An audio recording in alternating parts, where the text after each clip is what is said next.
Kanya-kanya ng paghihigpit ang ilang bansa sa Asia matapos magdeklara ng Nipah virus outbreak ang India.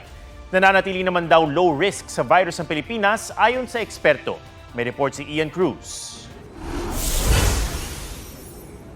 Ganito ang sitwasyon sa International Airport ng Bangkok sa Thailand. Inararaan ng lahat ng pasahero sa thermal scanner sa gitna na idineklarang outbreak ng Nipah virus sa West Bengal sa India. May mga pag-iingat na ring inilatag sa Taiwan, Malaysia at Nepal. Wala nitong Disyembre, 2 kaso ng Nipah virus ang naitala sa West Bengal. Ayon sa Indian Health Ministry, tukoy na ang halos 200 close contact na walang sintomas at negatibo raw sa virus. Ang Nipah virus ay isang zoonotic disease o sakit na nagmumula sa hayop. Kadalasang mga paniki ang carrier nito. Sabi ng World Health Organization, maaari ring tamaan ng virus ang ibang hayop gaya ng baboy at kabayo at pwede itong maipasa sa tao kung may direct contact sa infected na hayop, makainom o makakain ng kontaminadong pagkain o di kaya'y may close contact o human-to-human transmission. Itong Nipah virus is usually nakikita lang to dito sa Asia or sa Southeast Asia or Asia Pacific. There's a specific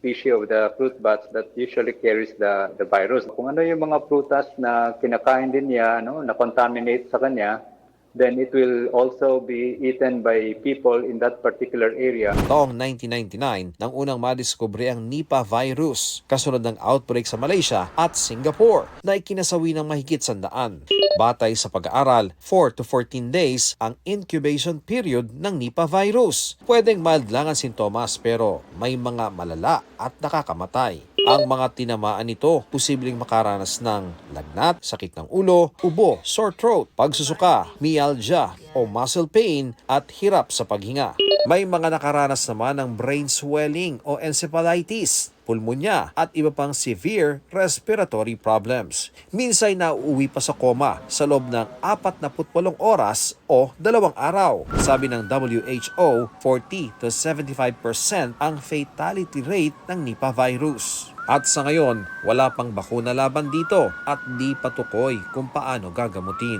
Dito sa Pilipinas, hindi na bago ang Nipah virus. Huling nakapagtala ng kaso ng sakit sa Sultan Kudarat noong 2014. Sabi ng Department of Health, handa ang Pilipinas sa Nipah virus. Nakaalerto rin ang Bureau of Quarantine. Walang mga internasyonal na rekomendasyon para sa mga paghihigpit sa paglalakbay.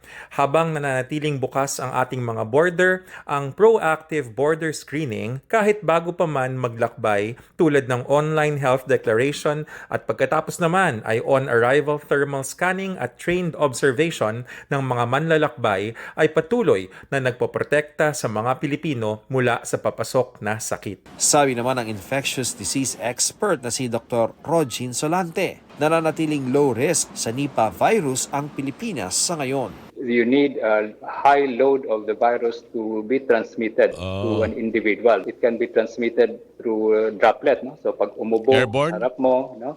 Or any body fluids na your body will be exposed sa mata, sa bibig. Pero hindi pa rin daw dapat makampante ang mga otoridad.